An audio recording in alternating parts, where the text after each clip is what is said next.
Good day everyone. I am here to share some information about the annotation of Antonio Morga's Sucesos de las Islas, Filipinas. So, define muna natin kung anong ibig sabihin ng annotation. Annotation is a note of explanation or comment added to a text or diagram. Yung extra information about the text. Why do we annotate? Para mas maintindihan natin kung ano yung mga nagaganap dun sa isang paksa. Yung images na yan yung Sucesos de las Islas, Filipinas at yung author ng book which is si Antonio de Morga. So, what is the meaning of Sucesos de las Islas, Filipinas? So, sucesos, the term sucesos is the work of an honest observer. They are a versatile bureaucrat. Sila yung mga, alam nila kung ano yung mga ginagawa ng mga administration sa loob ng bansa. Yung Las Islas Filipinas naman, in English term, it is translated as the Philippine Island in honor of King Philip II of Spain. Basically, Sucesos de las Islas Filipinas are the events in the Philippine Islands.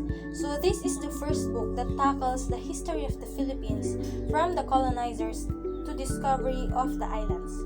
So basically, it describes the events inside and outside of the country. So sino nga ba si Antonio de Morga?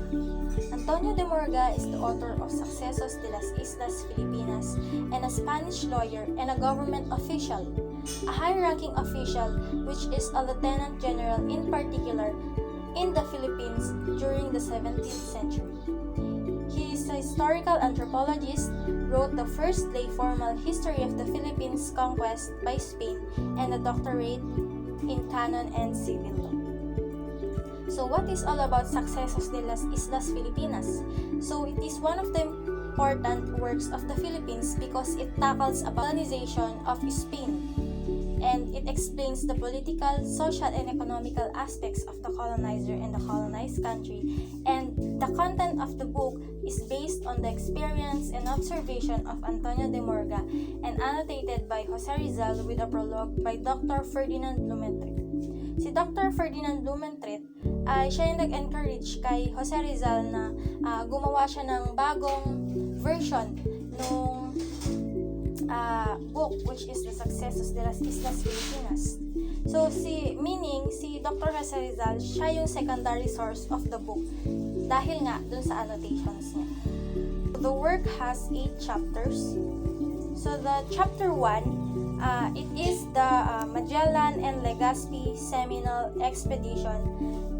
The chapter 2 and chapter 7 is all about the chronological report on government administration under Governor General, and the chapter 8 talks about the Philippine Island, the natives, and the antiquity, custom, and the government. What is the purpose of the book? So, based on Morga, the deeds achieved by our Spaniards, the discovery, conquest, and conversion of the Filipinas Islands, as well as various fortunes that they have from time to time in the great kingdoms and among the pagan peoples surrounding the islands. So, taking issue with the scopes of these claims, nakipag-argue si Rizal na yung conversion daw and conquest were not as widespread as portrayed because the missionaries were only successful in conquering a portion of the population of certain islands. So, let us talk about kung ano yung dahilan, paano, at kung bakit pinili ni Rizal yung work ni Morga. I believe the conquest of the Spaniards contributed in part to the decline of the Philippines' rich traditions and culture.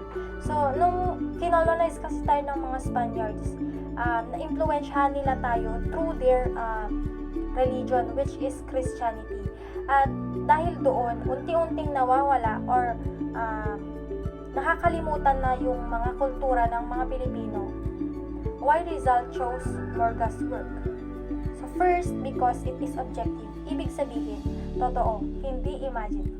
Unlike sa ibang religious writers na focus more on the miracle stories, at isa pa doon yung hindi lang Kasi naging eyewitness si Morga eh.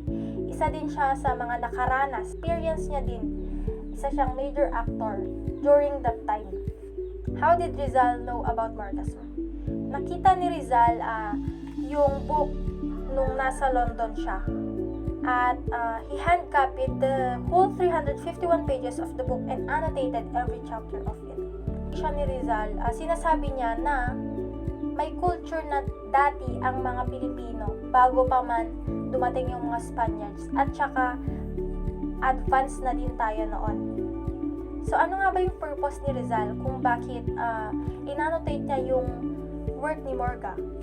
To awaken the consciousness of the Filipinos para i-present yung own culture natin at saka yung identity natin.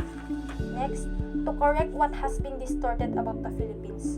Yung sa sinasabi kasi ni Morga, yung Sucesos de las Islas Filipinas, sinasabi niya na it's all about history of wars, intrigues, diplomacy, and evangelization of the Philippines in a somewhat disjointed way.